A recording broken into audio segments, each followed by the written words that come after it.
ಲಕ್ಷ್ಮೀಕಾಂತ್ ಅನ್ನೋ ಹೆಸರಲ್ಲಿ ಮೊಹಮ್ಮದ್ ಅಬ್ಬಾಸ್ ಅನ್ನೋ ಆಟೋ ಬರುತ್ತೆ ಅನ್ನೋದಾದ್ರೆ, ಈಗ ರ್ಯಾಪಿಡೋ ಅವರು ನಮ್ಗೆ ಹೇಳ್ಬೇಕು, ನಾವು ಪ್ರಯಾಣಿಕರಿಗೆ ನೀವು ಏನ್ ಸೇಫ್ಟಿ ಇಟ್ಟಿದ್ದೀರಿ?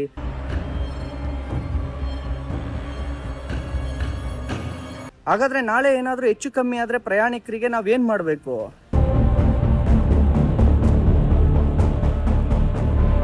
ಹಿಂದೂ ಕಾರ್ಯಕರ್ತ ಪುನೀತ್ ಕೆರೆಹಳ್ಳಿ ಸೋಷಿಯಲ್ ಮೀಡಿಯಾದಲ್ಲಿ ವಿಡಿಯೋವೊಂದನ್ನು ಹಂಚಿಕೊಂಡಿದ್ದಾರೆ. ನಾನು ಕೋರ್ಟ್ಗೆ ಹೋಗೋದಕ್ಕಾಗಿ ರ್ಯಾಪಿಡೋ ಆ್ಯಪ್ನಲ್ಲಿ ಆಟೋವನ್ನು ಬುಕ್ ಮಾಡಿದ್ದೆ. ಅದರಲ್ಲಿ ಚಾಲಕನ ಹೆಸರು ಲಕ್ಷ್ಮೀಕಾಂತ್ ಅಂತ ಇತ್ತು. ಆದರೆ ನನ್ನನ್ನು ಕರ್ಕೊಂಡು ಹೋಗೋದಕ್ಕೆ ಬಂದಿದ್ದು ಮೊಹಮ್ಮದ್ ಅಬ್ಬಾಸ್ ಅನ್ನೋ ವ್ಯಕ್ತಿ. ಇದು ಎಷ್ಟರ ಮಟ್ಟಿಗೆ ಸರಿ ಅಂತ ಪುನೀತ್ ಕೆರೆಹಳ್ಳಿ ಪ್ರಶ್ನೆಯನ್ನ ಮಾಡಿದ್ದಾರೆ. ಆ್ಯಪ್ನಲ್ಲಿ ತೋರಿಸೋದು ಆಟೋದ ಸಂಖ್ಯೆ ಒಂದು ಕಡೆ ಆದರೆ, ಅಲ್ಲಿ ನನ್ನನ್ನು ಪಿಕ್ ಮಾಡೋದಕ್ಕೆ ಬಂದಂಥ ಆಟೋದ ನಂಬರ್ ಇನ್ನೊಂದು ರೀತಿಯಾಗಿದೆ. ಈ ರೀತಿ ಆದರೆ ಸುರಕ್ಷತೆ ಎಲ್ಲಿದೆ ಅಂತ ಪುನೀತ್ ಕೆರೆಹಳ್ಳಿ ಪ್ರಶ್ನೆಯನ್ನ ಮಾಡಿದ್ದಾರೆ. ಸ್ನೇಹಿತರೆ ನಮಸ್ತೆ, ನಾನು ಕೋರ್ಟಿಗೆ ಹೋಗ್ಬೇಕಿತ್ತು, ನ್ಯಾಯಾಲಯಕ್ಕೆ ಹೋಗ್ಬೇಕಿತ್ತು, ಅರ್ಜೆಂಟು ಆಟೋ ಬುಕ್ ಮಾಡಿದೆ ರ್ಯಾಪಿಡೋದಲ್ಲಿ. ನಾನು ರ್ಯಾಪಿಡೋವನ್ನು ಮತ್ತೆ ಕೇಳ್ಕೊಳ್ತಾ ಇದ್ದೀನಿ. ನಾನು ಯಾವುದೇ ರೀತಿ ಮುಸ್ಲಿಮ್ಸ್ ಡ್ರೈವರ್ಸ್ ಬಂದರೆ ನಾನು ಆ ಆಟೋನ ಯೂಸ್ ಮಾಡೋದಿಲ್ಲ, ನಾನು ಕ್ಯಾನ್ಸಲ್ ಮಾಡ್ತೀನಿ. ಯೂಶಲಿ ನಾನು ಅದನ್ನು ಕ್ಯಾನ್ಸಲ್ ಮಾಡಾಕ್ತೀನಿ. ನನಗೆ ನಾನು ಹೋಗುವ ಜರ್ನಿ ಮಾಹಿತಿ ಲೀಕ್ ಆಗುತ್ತೆ ಅನ್ನೋ ಒಂದು ಕಾರಣಕ್ಕಾಗಿ ನಾನು ಅದನ್ನು ಯಾವಾಗಲೂ ಮಾಡ್ತೀನಿ, ರದ್ದು ಮಾಡ್ತೀನಿ, ಮತ್ತೆ ಬುಕ್ ಮಾಡ್ತೀನಿ. ಈ ಬಾರಿ ಏನಾಯಿತು, ಮತ್ತೆ ನಾನು ಕ್ಯಾನ್ಸಲ್ ಮಾಡಿ ಬುಕ್ ಮಾಡಿದ್ಮೇಲೆ ಲಕ್ಷ್ಮೀಕಾಂತ್ ಅಂತ ಬಂತು. ನಾನು ನಿಮಗೆ ತೋರಿಸ್ತೀನಿ ನೋಡಿ.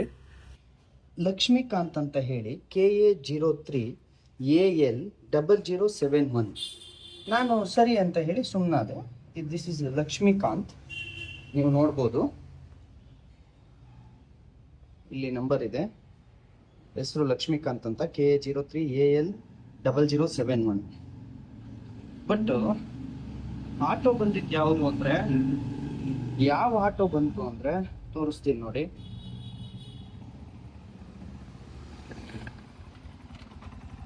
KA02 4492 ಆ ರ್ಯಾಪಿಡೋ ಲಕ್ಷ್ಮೀಕಾಂತ್ KA03 AL 0071. ಆದರೆ ಗಾಡಿ ಬಂದಿರೋದು ನನಗೆ ಮೊಹಮ್ಮದ್ ಅಬ್ಬಾಸ್ ಅಂತ ಹೇಳಿ, ನೀವು ಡೀಟೇಲ್ಸ್ ನೋಡ್ಬೋದು. ನಾವು ಮತ್ತೆ ಹೇಳ್ತಾ ಇದ್ದೀವಿ, ನಾವು ಪ್ರತಿ ಬಾರಿ ನಾವು ನಿಮ್ಮಲ್ಲಿ ರಿಕ್ವೆಸ್ಟ್ ಮಾಡ್ತಿದ್ದೀವಿ, ನೀವು ಕೊಡೋದೊಂದು ಮಾಹಿತಿ ಬರೋದೊಂದು ಮಾಹಿತಿ ಅಂತ. ಲಕ್ಷ್ಮೀಕಾಂತ್ ಅಂತ ಹೇಳಿದೆ KA03 AL 0071 ಅಂತ, ಆದರೆ ಬಂದಿರೋದು ಮೊಹಮ್ಮದ್ ಅಬ್ಬಾಸ್ ಅಂತ ಹೇಳಿ ಗಾಡಿ.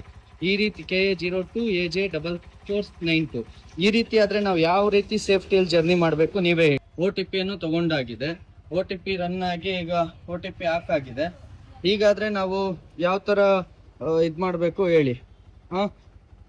ಇದು ಕರೆಕ್ಟ್ ಅಲ್ಲ, ಇದು ಸರಿಯಲ್ಲ. ನೀವು ಅದೇನು ಇದಿದೆ ಇದು ಮಾಡಿ ಬ್ರದರ್, ನೀವು ಕ್ಯಾನ್ಸಲ್ ಮಾಡಿ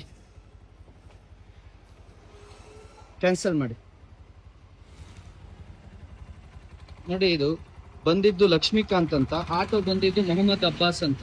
ಸ್ನೇಹಿತರೆ ನೋಡಿ, ಲಕ್ಷ್ಮೀಕಾಂತ್ ಅನ್ನೋ ಹೆಸರಲ್ಲಿ ಮೊಹಮ್ಮದ್ ಅಬ್ಬಾಸ್ ಅನ್ನೋ ಆಟೋ ಬರುತ್ತೆ ಅನ್ನೋದಾದ್ರೆ, ಈಗ ರ್ಯಾಪಿಡೋ ಅವರು ನಮ್ಗೆ ಹೇಳ್ಬೇಕು, ನಾವು ಪ್ರಯಾಣಿಕರಿಗೆ ನೀವು ಏನ್ ಸೇಫ್ಟಿ ಇಟ್ಟಿದ್ದೀರಿ? ಈಗ ರ್ಯಾಪಿಡೋ ಆ್ಯಪ್ನಲ್ಲಿ ನಾನು ಪ್ರಯಾಣ ಮಾಡ್ತಾ ಇರೋದು ಲಕ್ಷ್ಮೀಕಾಂತ್ ಜೊತೆ, ಆಟೋ ನಂಬರ್ KA03 AL 0071.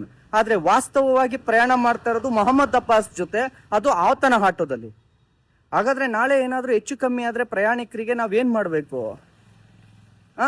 ಏನಾದರೂ ಪ್ರಾಬ್ಲಮ್ ಆದರೆ ಯಾರ ಮೇಲೆ ಕಂಪ್ಲೇಂಟ್ ಮಾಡಬೇಕು? ಲಕ್ಷ್ಮೀಕಾಂತ್ ಮೇಲೆ ಮಾಡಬೇಕಾ, ಮೊಹಮ್ಮದ್ ಅಬ್ಬಾಸ್ ಮೇಲೆ ಮಾಡಬೇಕಾ? ರ್ಯಾಪಿಡೋ ಅವರು ಉತ್ತರ ಕೊಡಬೇಕು. ಇದನ್ನು ರ್ಯಾಪಿಡೋ ಅವರು ಉತ್ತರ ಕೊಡಬೇಕು. ಈಗ ನಮಗೆ ಈ ರೀತಿ ನೀವು ಇನ್ನೆಷ್ಟು ಮಾಡಿದ್ದೀರಿ, ಎಷ್ಟು ಪ್ರಾಬ್ಲಮ್ ಮಾಡ್ತಾ ಇದ್ದೀರಿ? ನಾವು ಇನ್ಯಾವ ಇದ್ರ ಮೇಲೆ ನಾವು ನಂಬಿಕೆ ಮೇಲೆ ನಿಮ್ಮ ರ್ಯಾಪಿಡೋವನ್ನು ಬಳಸೋದು?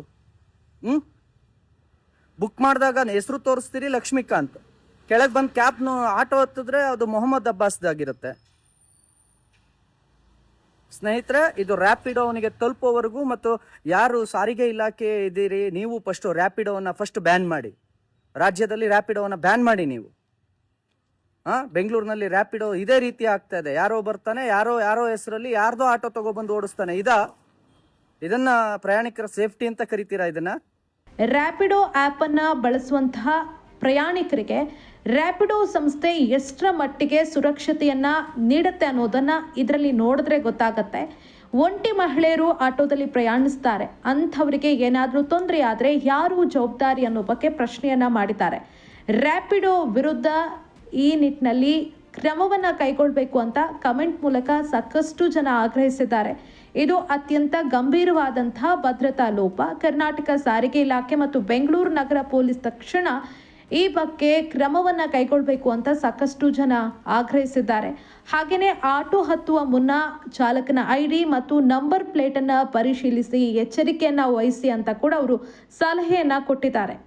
ವೀಕ್ಷಕರೇ, ಇಂತಹ ಹೊಸ ನ್ಯೂಸ್ ಅಪ್ಡೇಟ್ಸ್ಗಳಿಗಾಗಿ ನಮ್ಮ ಸೆಂಚುರಿ ಟಿವಿ ಚಾನಲನ್ನು ಸಬ್ಸ್ಕ್ರೈಬ್ ಮಾಡ್ಕೊಳ್ಳಿ. ನಿಮ್ಮ ಅನಿಸಿಕೆಗಳನ್ನು ಕಾಮೆಂಟ್ ಮಾಡಿ. ಹಾಗೆ ಈ ವಿಡಿಯೋ ಇಷ್ಟವಾದಲ್ಲಿ ಶೇರ್ ಮಾಡಿ. ಬದಲಾವಣೆ ಕಡೆ ನಮ್ಮ ನಡೆ.